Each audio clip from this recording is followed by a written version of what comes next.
I would like for us to stand one more time in reading of the Word of God. I'll try not to preach very long.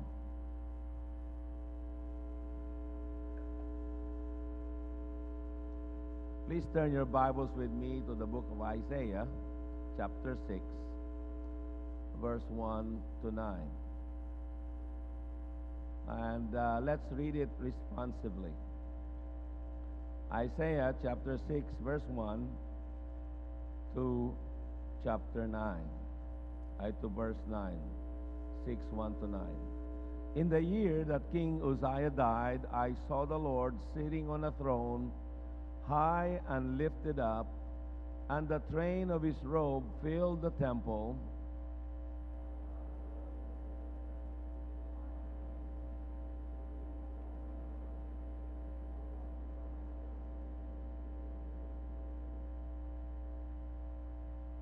And one cried to another and said, Holy, holy, holy is the Lord of hosts.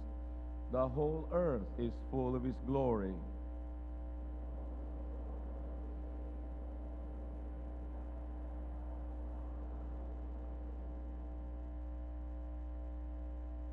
So I said, Woe is me, for I am undone, because I am a man of unclean lips, and I dwell in the midst of a people of unclean lips, for my eyes have seen the King, the Lord of hosts.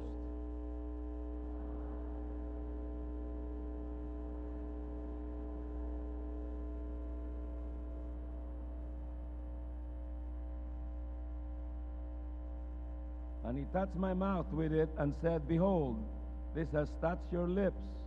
Your iniquity is taken away, and your sin purged.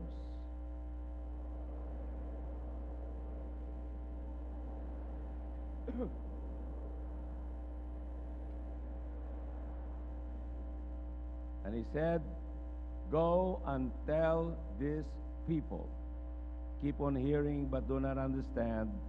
Keep on seeing, but do not perceive. Let us pray. Our gracious God and Heavenly Father, we are so grateful for what you have done in this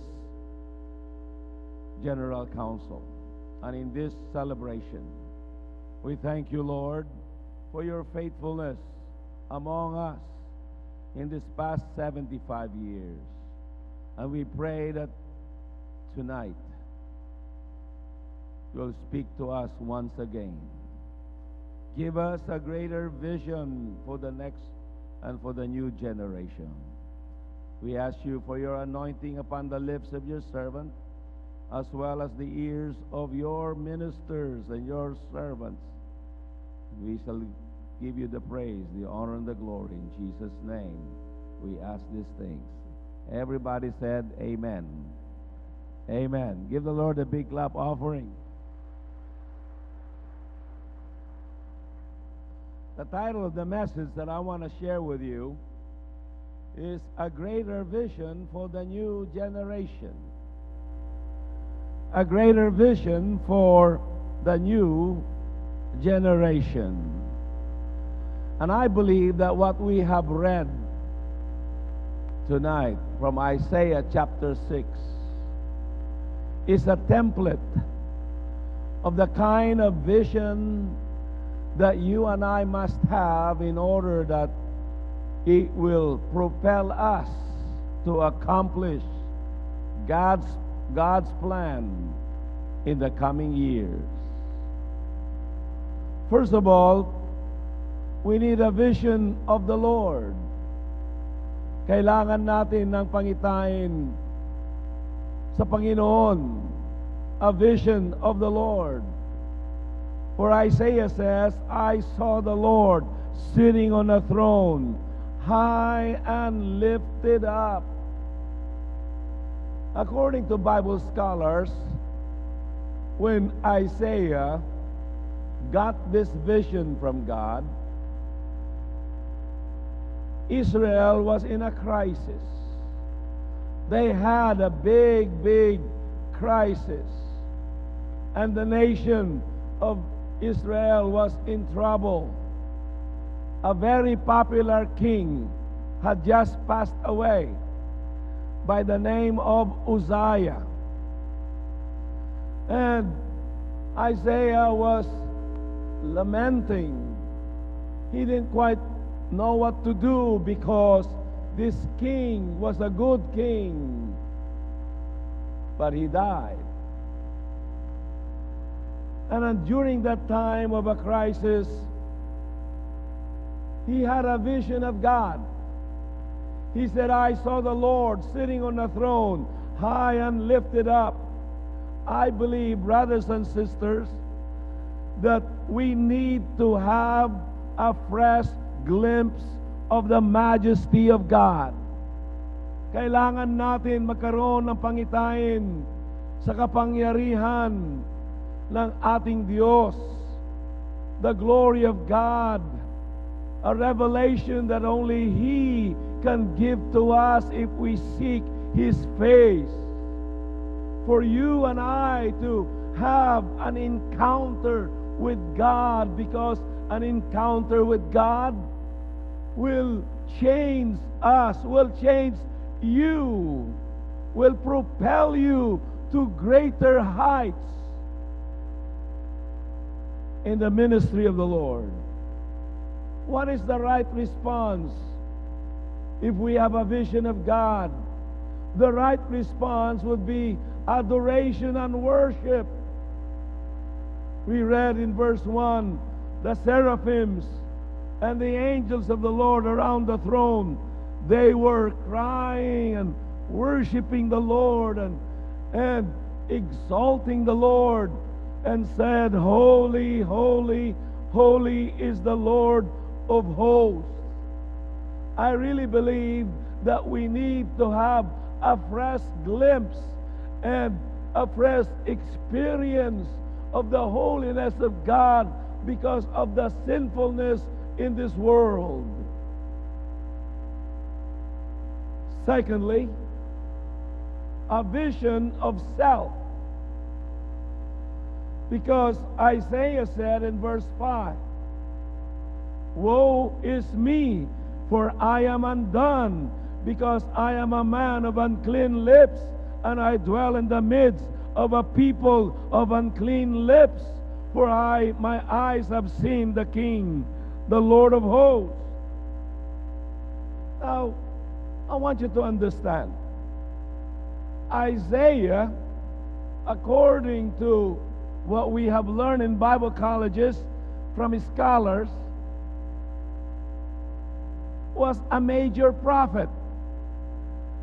The book of Isaiah is written by a major prophet. There are two kinds of prophets who wrote the Old Testament, the major and the minor. And Isaiah, having written 66 chapters, is the longest written document in the Old Testament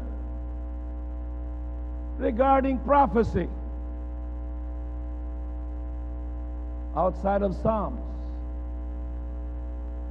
And it was the most important find by archaeologists when they found it, in the Qumran caves.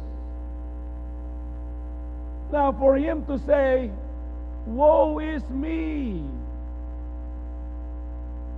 that's a big word. Woe is me, for I am undone. When he saw God, who He is, he began to see himself. He began to have a vision of his near spiritual bankruptcy. Today, it is possible that you and I are preaching and in the ministry, but yet we are spiritually bankrupt because we are not spending time alone with God, time alone in His Word. And we go through the motions of ministry. We go through all the activities of the ministry, but our hearts are empty.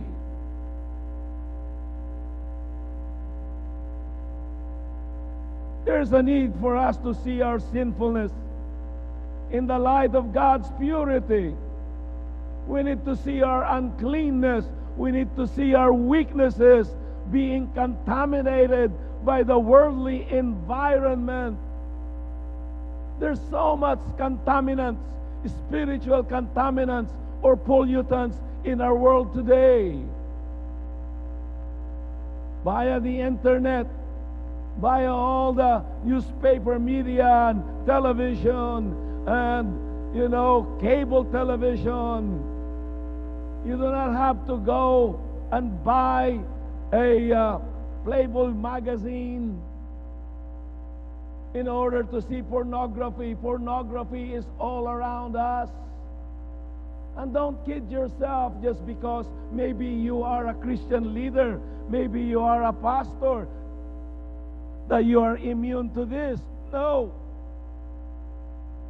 Many times it just pops out from the pages of what you are reading to the internet.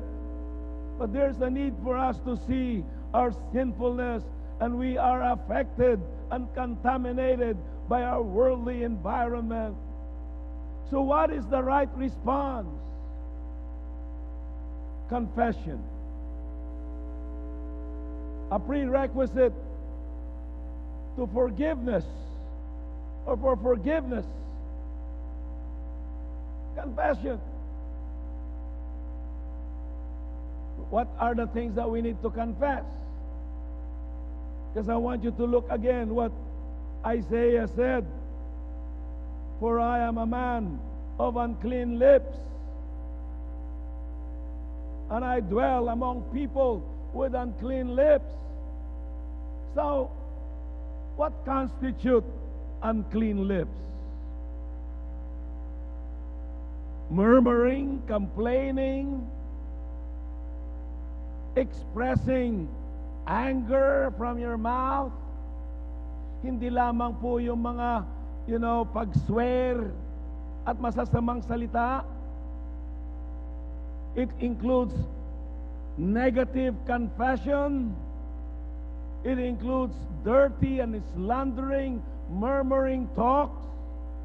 We need to confess all of these things are negative and dirty, slandering, murmuring talks. And there's so much around today. Via Facebook, via text, and via words that you say. And also we are surrounded by people around us na ang sasama ang lumalabas sa kanilang mga bibig. Ginagamit nila yung anatomy ng nanay nila pag sila nagagalit o sa mga expression nila. At kung ikaw ay nanonood sa television, sa mga movie, palagi mga masasamang salita ang lumalabas at ginagamit nila ang pangalan ni Jesus at pangalan ng Diyos. We were playing golf some time ago in Oklahoma City.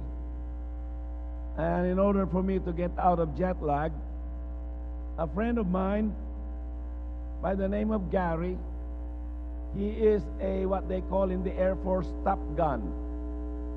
He trains Top Gun pilots, fighter pilots. Yan ang trabaho niya.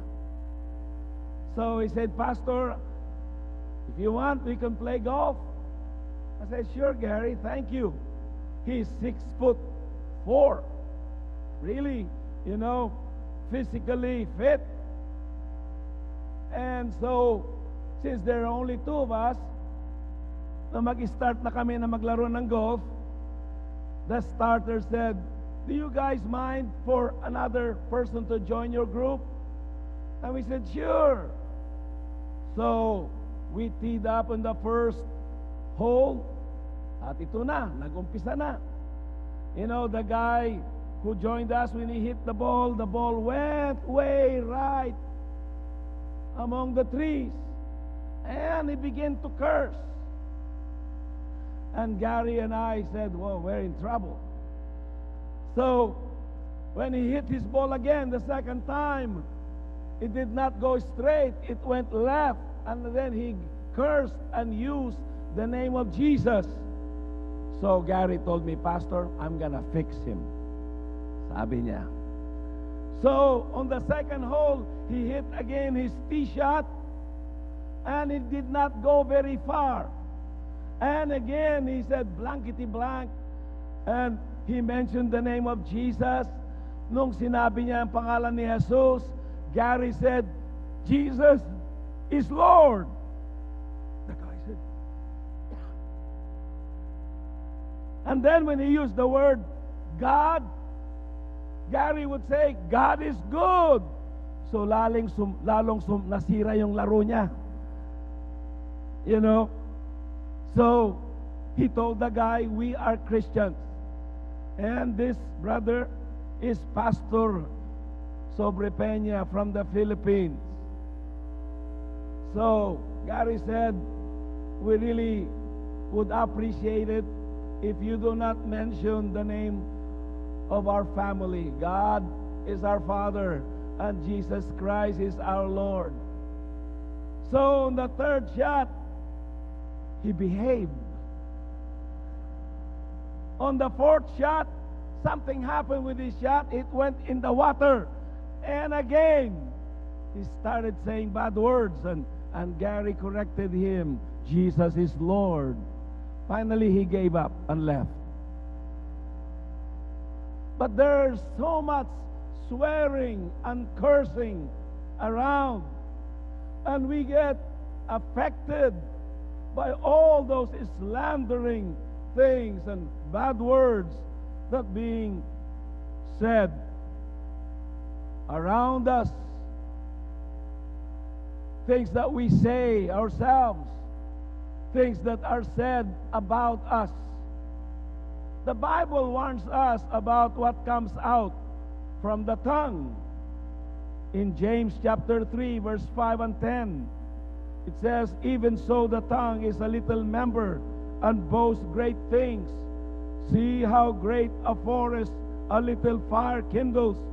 And the tongue is a fire, a world of iniquity. The tongue is so set among our members that it defiles the whole body and sets on fire the course of nature. And it is set on fire by hell.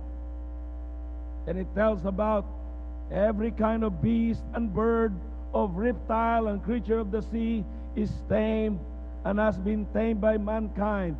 But no man can tame the tongue. It is an unruly evil, full of deadly poison. With it we bless our God and Father, and with it we curse men who have been made in the similitude of God. Out of the same mouth proceed blessing and cursing. My brethren, these things ought not to be so. Can you say amen? So, we need to confess. 1 John 1:9. We always use this in evangelistic crusade. We use this for people to come to the Lord. But 1 John 1:9 was written primarily to Christians. Sabi po ng 1 John 1:9, if we confess our sins, He is faithful and just to forgive us our sins and to cleanse us from all unrighteousness. Ang bersikulo pong ito ay para po sa mga Kristiyano, sapagkat ang mga Kristiyano ay nagkakasala din. And if there is a cleansing that must start, it must start in the house of the Lord. It must start among us in the assemblies of God. And the good news is God cleanses and forgives us our sins. Hallelujah! That's part of God's grace to us. You know, the devil showed up to Martin Luther one night during the middle of the Reformation. And the devil showed Martin Luther a list of the things that he has done. And because the devil is the accuser of the brethren. So sabi niya kay Martin Luther, ang dami ng kasalanan mo. In-entertain mo ang lust sa puso mo. At meron kang mga ginawa na hindi ka aya-aya sa Diyos. So sabi ni Martin Luther, sige, ilista mo lahat. Nandun lahat. Lying, lust, at all kinds, jealousy, envy. So sabi ni Martin Luther, sige, sulat mo lang lahat. Nung marami na ang nalista, ang haba na ng lista, sabi ni Martin Luther, ito, sabi ni Diablo, ito, ang haba na ng lista. Yan lang ba ang naisip mo na? Sabi niya sa devil, ito na. Sabi niya, ito ang gagawin mo. Kuha ka ng red na pen at itutal mo lahat at ilagay mo yan, but the blood of Christ cleanses me from all sins. Hallelujah. At mula noon, hindi na siya binisita ni Satanas. Because Jesus cleanses us from all sins. Amen. Give the Lord a big clap offering. I want to spend more time on my third point before we go to our communion. First is a vision of God. Secondly, a vision of self. We need to see who we really are. Because sometimes, we are very good at justifying ourselves. We are very good in shifting blame or putting blame on others, and we do not look at ourselves. Remember, when you start pointing a finger, to a person, there are 3 fingers pointing back at you. Hello? So we need to have a vision of self. Thirdly, a vision for lost people. And I want to spend a little time on this, because this is the kind of vision that will propel us and propel the Assemblies of God into the next generation, to the new generation of people that will continue the work that we have started, that our pioneers have started. A vision for lost people. In verse 8 to verse 9 it says, also I heard the voice of the Lord saying, whom shall I send? Who will go for us? Then I said, here am I, send me. And he said, go and tell these people. Whom shall I send? Sabi ng Panginoon. And who will go for us? And then Isaiah said, here am I, send me. And God said, go and tell these people. The right response to this kind of vision is, Lord, send me. Lord, narito po ako. Panginoon, isugo mo po ako. Lord, send me. We need to see people as God sees them, that they are lost, that they are hopeless without Jesus Christ. Ang dami po ng tao dito sa Pilipinas. Sabi nila, umaabot na ng 100 million. Sabi ng iba, sobra na. Ang dami-dami. Ang pinaka-conservative na figure ngayon dito sa Pilipinas, kung iyong kukunin yung figure ng PCEC, ay mga 12 to 14% ang born again dito sa ating bansa. Kung kukunin mo yung ibang mga statistic ng iba natin mga kasamahan, sabi nila 15 to 17%. So, sabihin na natin na 17% ang born again, yung high side. That leaves us with 83% more na hindi pa nakakikilala sa Panginoon. Milyon po yan. Napakalawak na trabaho. Marami tayong dapat gagampanan upang ang ating bansa ay ma-disciple, ang ating mga churches ay lumago. Hindi ko po maintindihan kung bakit kailangan na mang-agaw ka ng church ng may church ng iba. Ang dami pong mga tao na hindi pa nakakikilala sa ating Panginoong Jesucristo, at maaari tayo magpatayo at mag-establish ng marami pang mga iglesia. Amen. Lord, send me. We need to see people the way God sees them. How does God see these people? He sees them as sheep without having a shepherd. They are being harassed. They are being, beaten down by the enemy because they are defenseless without the Lord Jesus Christ. So, who are the people we are going to reach? Sino po ang mga taong ito na dapat nating, i-reach out, i-evangelize, i-disciple, upang dumami po ang mga ligtas, upang dumami po tayong mga Assemblies of God, na dapat po itong ating pagbigyan ng importansya. Ituon natin ang ating pong mga lakas, ang ating effort, ang ating resources upang ma-evangelize natin sila, masagip natin sila sa Panginoon. I want for you to open chapter 25, the book of Matthew, verses 35 to 40. I want to show you something here. These are the people to whom we need to reach. For I was hungry, and you gave me food. I was thirsty, and you gave me drink.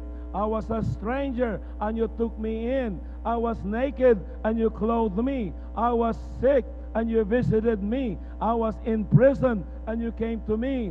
Then the righteous will answer him, saying, Lord, when did we see you hungry and feed you, or thirsty and give you drink? When did we see you a stranger and take you in, or naked and clothe you? Or when did we see you sick or in prison and come to you? And the king will answer and say to them, Assuredly I say to you, inasmuch as you did it to one of the least of these my brethren, you did it to me.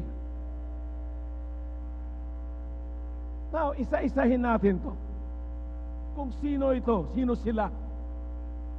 Ito po yung nais natin i-reach out na magiging new generation of Christians in the Assemblies of God, na pagtuunan natin ng pansin pag tayo umuwi.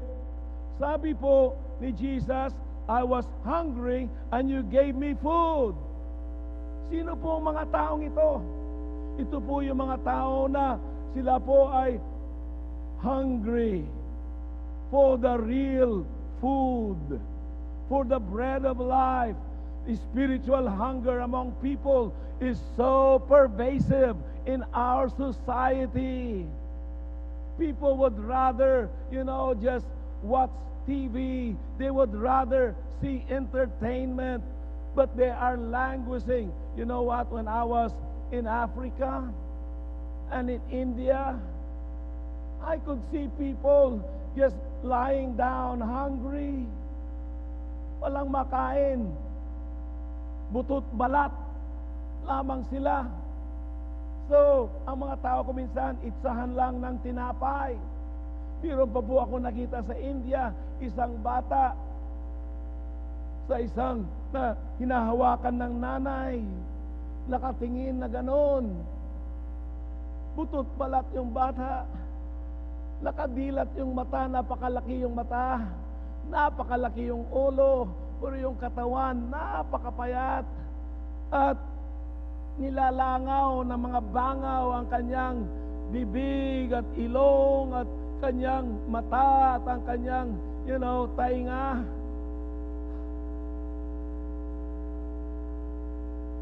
What do you do? Yes, itsahan mo ng pera para makakain.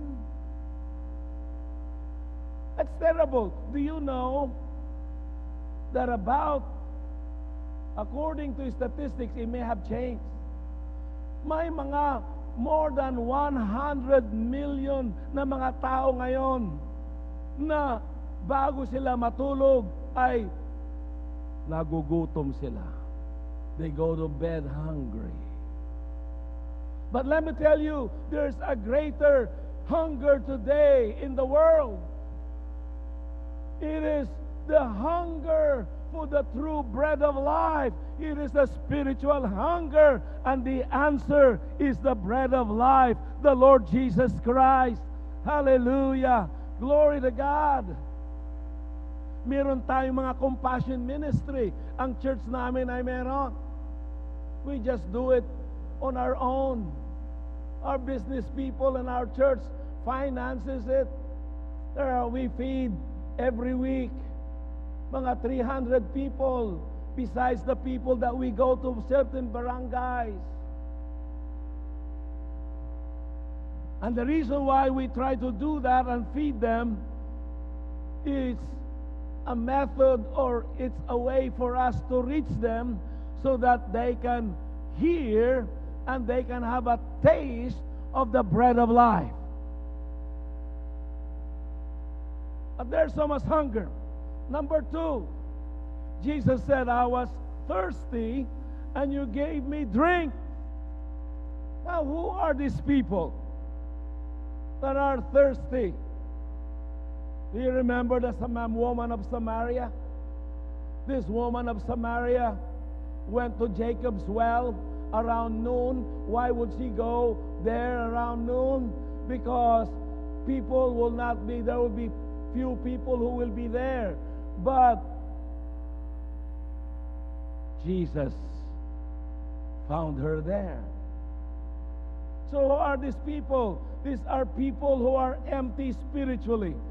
Spiritual emptiness in people. And these are people who are searching for things that satisfy, just as water satisfies the thirst of your body. So Jesus can satisfy the longing of your soul. Why do you think there are so many karaoke bars? Why do you think ang daming mga, nightclub along Quezon Avenue? People are searching for things that will satisfy. Bakit maraming mga bars? Maraming mga entertainment? Because inside the heart of every person is longing for things that would satisfy. According to St. Augustine, that in the heart of every person in the world, there is a hole in that heart. And only Jesus Christ, only God can fill. Hallelujah. So these are the people that we need to reach out. People that are looking for things that would satisfy. I was preaching in Rome, Italy a few years ago. And before I preached, there was this beautiful, black lady from Africa. She was elegantly dressed. And she said, before I sing, let me share to you my testimony. I came to Italy to be a model. but that was just a come on. And sabi niya, I got involved sa isang prostitution ring. So, because I needed the money, pinasukan ko ang prostitution. Soon, sabi niya, you know, nalulun ako sa druga, nalulun ako sa alcohol. Akala ko, you know, itong mga bagay na ito ang, you know, importante sa buhay ng tao, pera, alcohol, kaligayahan, mga disco, sex, drugs. Pero sabi niya, one night, I was just discarded like a rag doll. Somebody took pity on me.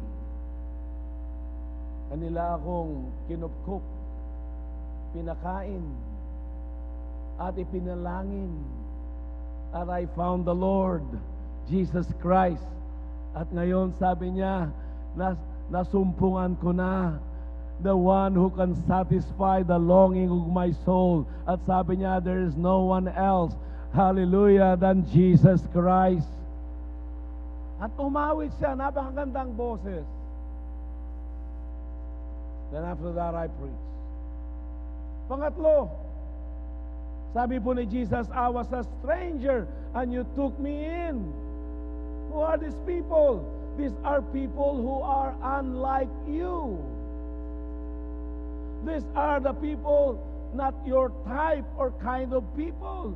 Tayo lahat ay meron tayong mga, you know, kind of people. Sabi nga nila, a bird with same feather flock together. A bird of a feather flock together.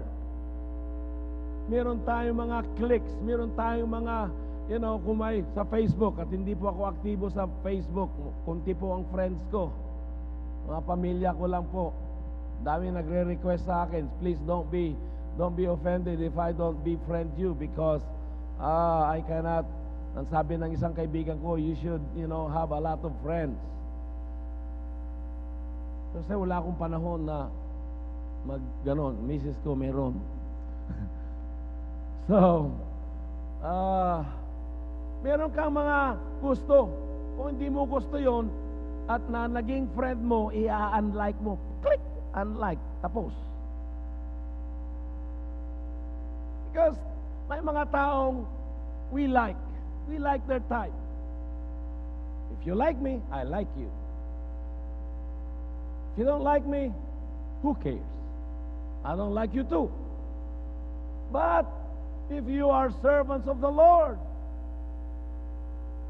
there are many people who are unlike you, not your type or kind of people. Hindi sila Bisaya, hindi sila Ilocano, hindi sila Ilonggo, hindi Pampangueño, o maaaring mga taga ibang bansa para tayo magmisyon. People who are unlike you. Ang dami dyan. But when you start reaching out to people, we should reach out to everyone because Jesus loves everyone. Hallelujah. Maaring they don't dress up the way you want them to. Maaring, you know, kinulayan nila yung buhok nila ng orange.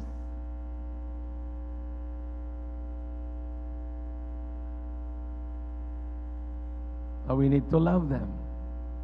Can you say amen? And then he said, I was naked and you clothed me. Now, sino ito? Sino sila? These are people who are exposed and or embarrassed because of sin and tragic mistake that they have done in their life or a character flaw. Katulad po yung mga lasinggo. You know, itong mga lasinggo, you know, not so many people really like them other than their, you know, kabarkada. Katulad ng mga kalapating mababa ang lipad. Katulad ng mga businessman na napurdoy ang kanilang negosyo, na bankrupt. Katulad ng mga robbers, mga magnanakaw, mga mandurokot.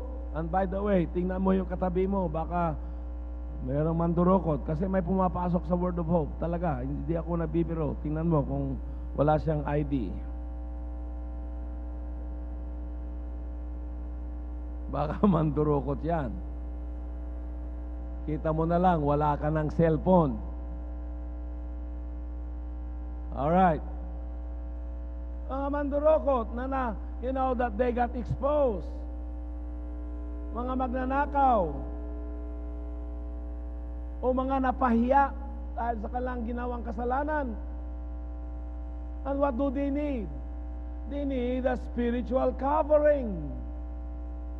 They need a spiritual covering.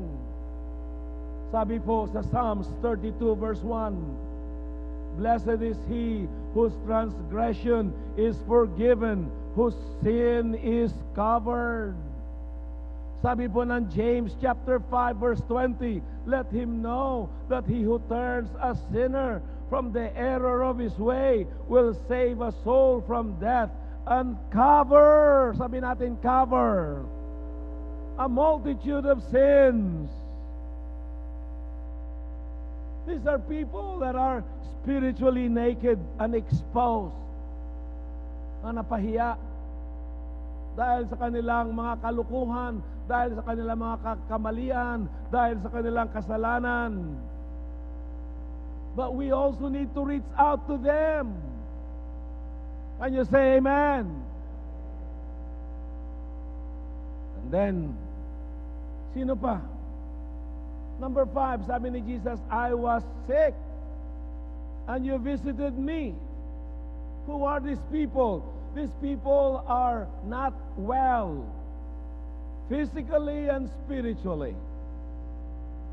They are sick, not only physically, and they need a healing, but they are spiritually sick. Alam niyo po ba na marami mga tao ngayon na may tiriring, emotionally sick. Yung kapag full moon ay nagigising sila.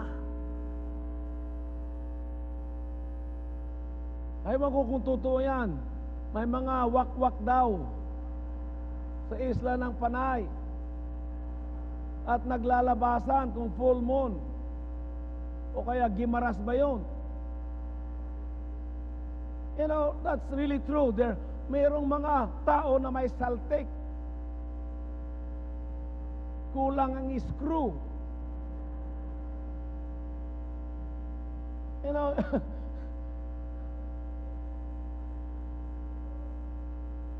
hindi ka tayo bulan-bulanan kung kunada. But we need to reach out to them too. Can you say amen? They are not well physically and they are not well spiritually.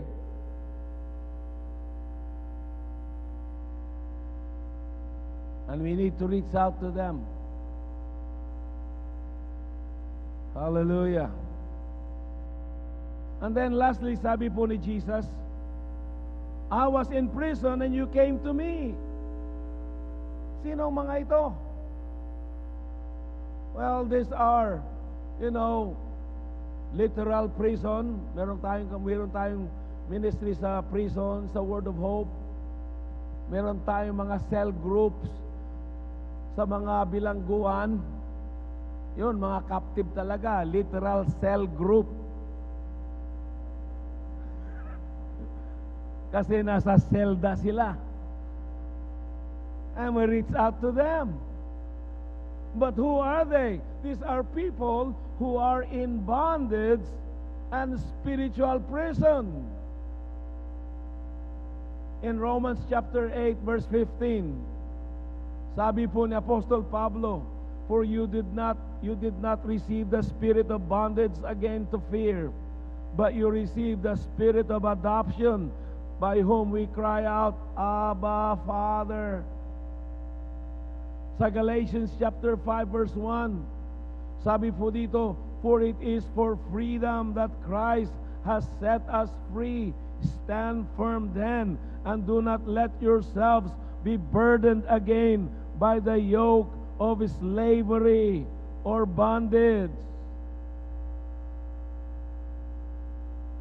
There are people today that are in bondage. You know, one of the things, isa sa mga nagugustuhan ko na method o isang ng mga G12 ba yung God encounter. And that's when they pray for people to be set free from bondage of alcohol, bondage of nicotine, bondage of lust, bondage of, being impulsive, buyer, spender. May mga impulses ang tao kasi na napakahirap nilang maiwanan sapagkat naging kabahagi ng kanilang buhay ng matagal-tagal. And they need to be set free from bondage. Hallelujah. I got good news for you. Jesus Christ has the message to set free and to declare freedom to those that are bound. Hallelujah. Spiritually. Hallelujah. Give the Lord a big clap offering.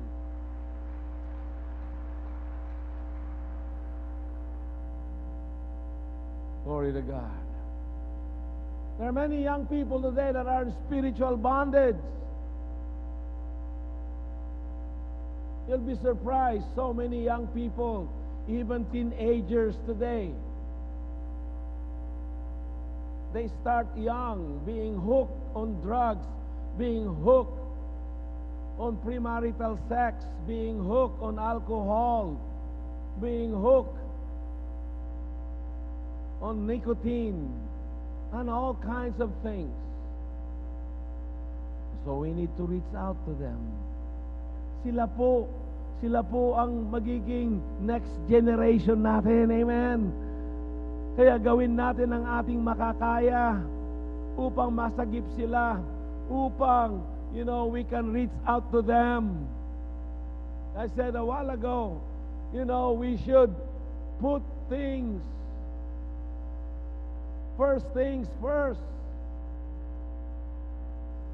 We should make the main thing.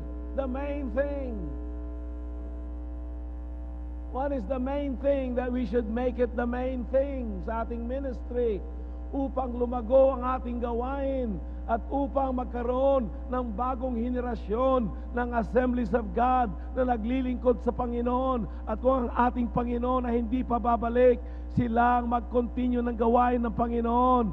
Hallelujah, long after we are gone. We are 75 years old this year as Assemblies of God.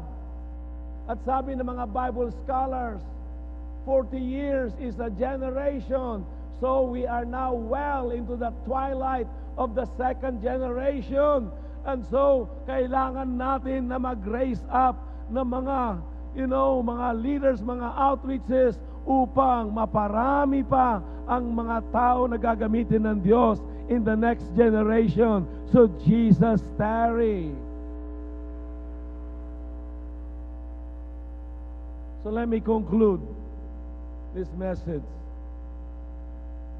And we go to the communion. And I want to challenge the younger generation among us and the not so young, because it's not yet too late. There are 3 things you can do with your life as we move into the next generation. 3 things you can do with your life. Number 1, you can waste it. You can waste it. I know most of us do not qualify under that category. Sometimes we waste our time on pursuits that doesn't really matter. Some earthly pursuits that does not have eternal value.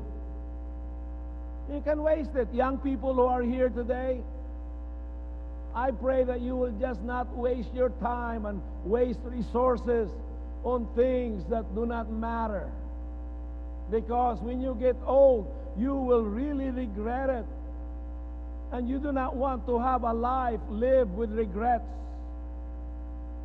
The second thing, many of us will be in this category. You can spend it. You can spend it. You know, you are a good person. You are a good pastor. It's just like if you have, 1,000 pesos in your pocket that you have earned, rightfully earned. You cannot budget it, what to do with it.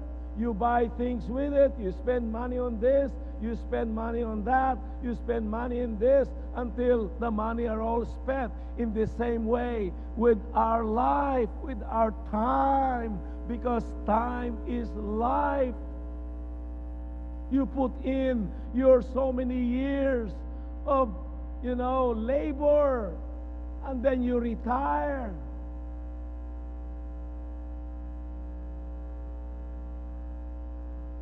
There's really nothing wrong about that. But the next one is the best. You can waste it. You can spend it. And pastors and leaders who are here tonight. Or you can invest it for the new generation. You can invest it for the next generation. And what does that entail? What does that mean? It means that beginning tomorrow, when you go back to your ministry, begin to equip, begin to train younger generation, younger people to reach their generation and the next generation. Invest your time, hallelujah, for them. Win many young people, hallelujah, around you. Spend your money in reaching out to the next generation. You can start right away by training, by recruiting church planters, by investing your money through missions, by sending someone to Bible school or Bible college, by investing in outreaches beyond your borders. Yes, this is the best way. Invest it for the new generation. Hallelujah. And if Jesus tarries, I am believing that the Assemblies of God will go in the millions of people and into the at least 10,000 churches in the next 10 years. Give the Lord a big, big clap offering.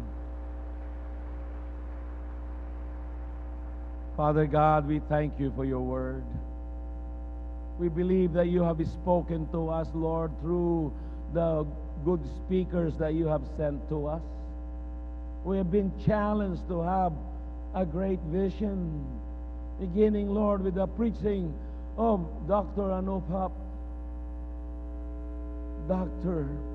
Paul Pineda, with Dr. George Sawyer and Charlie Tuttle. Oh God, it seemed like, to us, we felt like you have orchestrated the messages that they have brought to us and heard and felt your heart for our movement. Lord, there are many people tonight whose lives hang in a balance. There are many tonight who will be snatched into a Christless eternity. And I pray, Lord, that we who are in this generation will reach out to the many people around us, so that, oh God, many will come to the saving knowledge of the Lord Jesus Christ, and they will be the new generation of Christians serving you in our churches to fulfill the Great Commission. Hallelujah.